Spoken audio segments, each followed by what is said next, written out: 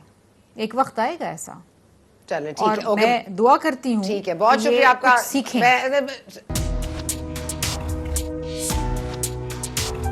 6 جماعتوں کا ایک اتحاد ہوا ہے. پاکستان تحریک انصاف تحفظ آئین کے لیے باہر سڑکوں پر نکلی ہے. پشین سے اس کا آغاز ہوا ہے. ہمارے ساتھ موجود ہیں شعیب شاہین صاحب. شعیب شاہین صاحب, اس اتحاد سے کیا امیدیں وابستہ کی جائیں, کیونکہ یہ اتحاد تو ایک زمانے میں پی ڈی ایم 1 بھی تھا اور پی ڈی ایم 2 کا نام دیا جا رہا ہے اس کو, اور اس میں مشر اچکزئی صاحب کچھ عرصہ پہلے کہتے تھے کہ نواز شریف صاحب کے کیسز سیاسی ہیں ان کو ختم کیا جائے. آج وہ کہہ رہے ہیں عمران خان صاحب کے کیا کیسز سیاسی ہیں ان کو ختم کیا جائے. تو وہ دونوں صورتوں میں وہ ٹھیک کہہ رہے تھے؟ دیکھیں, ہم تو آج کی بات کرتے ہیں. آج تو نہ صرف وہ کیسز کی بات کر رہے ہیں بلکہ یہ بات کھل کے کہہ رہے ہیں کہ ہمارا جو مینڈیٹ چوری ہوا ہے, پوری قوم نے ہمارا ساتھ دیا ہے. وہ کھل کے کہہ رہا ہے کہ جی پورے پاکستان میں عمران خان کے ساتھی ہیں, عمران خان کے ساتھ قوم اور عوام کھڑی ہے. تو جو آئین کے ساتھ پامالی کی گئی ہے, جو آئین اور قانون کی بالادستی کی بات کرنے والے آئین کو پاؤں تلے رون ڈالا ہے, تو اس کے لیے میرا خیال ہے کہ اس کا جو موقف ہے وہ ساری پاکستانی قوم نے اس کو ایکسیپٹ کیا ہے. 8 فروری کا جو ریفرینڈم تھا وہ سب نے دیکھا ہے اپنی آنکھوں کے سامنے. جس پارٹی سے بلے کا نشان چھین لیا گیا, جس پارٹی کے امیدواران کو باہر نہیں نکلنے دیا گیا, جس پارٹی کے لوگوں کے اوپر تشدد کیا, کنگز پارٹیاں بنائی, آلموسٹ فرسٹ لیڈرشپ ساری ہٹا دی گئی.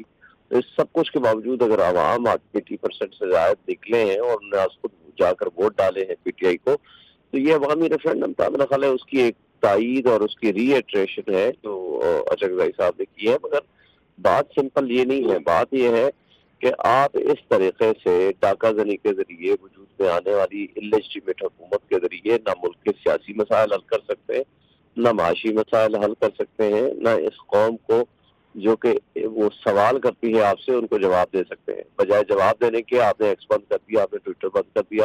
جو سوال کرتا ہے اس کو آپ اٹھا کے لے جاتے ہیں بجائے سوال کا جواب ڈھونڈنے کے.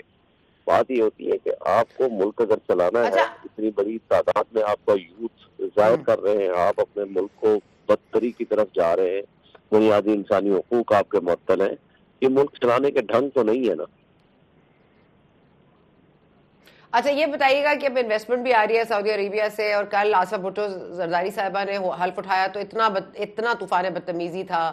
اب آپ لوگ پارلیمنٹ میں بھی ان پارلیمنٹری لائک اگر پوزیشنز لیں گے, اس طرح سے بدتمیزی اور گالم گلوچ اس طرح سے چیزیں چلیں گی, تو یہ اس میں اور سڑکوں میں پھر آنے میں کیا فرق رہ جاتا ہے؟ You are in the parliament, آپ اس کو ایک لیجسلیشن کے تھرو بھی تو ریزالو کر سکتے ہیں اپنے معاملات کو. لیکن پہلی بات تو یہ ہے کہ اگر آصفہ بھٹو اس ملک کی بیٹی ہے جس نے اپنے سارے مخالفین کو جیلوں میں بند کر کے ان کو اغوا کر کے وہ ذوالفقار بھٹو کی مثال قائم کی, جس طرح وہ لوگوں کو اغوا کر کے ان اپوز کرایا گیا تھا, ان کو بھی ان اپوز کرایا گیا. اگر اس طریقے سے آپ نے اقتدار میں حاصل پہنچنا ہے تو یہ افسوس کی بات ہے. دوسری بات یہ ہے کہ اگر وہ ایک اس ملک کی بیٹی ہے جس کو ہیروئن کے طور پر آپ پیش کیا گیا کل سے, مجھے بتا دیں کہ وہ عالیہ, وہ صنم, وہ ڈاکٹر یاسمین راشد, وہ بھی تو اس ملک کی بیٹیاں ہیں نا. اس ملک کے ساتھ جمہوریت کی جنگ لڑتے لڑتے آج کبھی میاں مالی کے مقدمہ, کبھی سرگودا میں مقدمہ, ایک اور مقدمے میں سنایا آج ڈال دیا گیا, اس کے لیے فزیکل ڈیمانڈ لینے پہنچ گئے. یہ طوفان بدتمیزی جو کچھ مچا رکھا ہے اس آئین کے ساتھ, قانون کے ساتھ, بنیادی انسانی حقوق کی معطلی کے ساتھ, یہ ملک کو کدھر لے کے جانا چاہ رہے ہیں؟ ہمارے وہ خواتین جو پچھلے 9 مہینے سے جیلوں میں سڑ رہی ہیں اور ایک سے زائد مرتبہ نہیں 20 مرتبہ ضمانتیں ہوئی ہیں, اور ان کو باہر آنے کی بجائے انہوں نے اٹھا کر کے کبھی ایک مقدمہ, وہ بھائی 9 مئی کے واقعے میں کس جگہ پہ وہ تھی؟ اگر وہ احتجاج کرنے گئی, اگر وہ کیس جھوٹا ہے سچا ہے, تو مگر ان کو کس حد تک آپ لے کے گھسیٹیں گے؟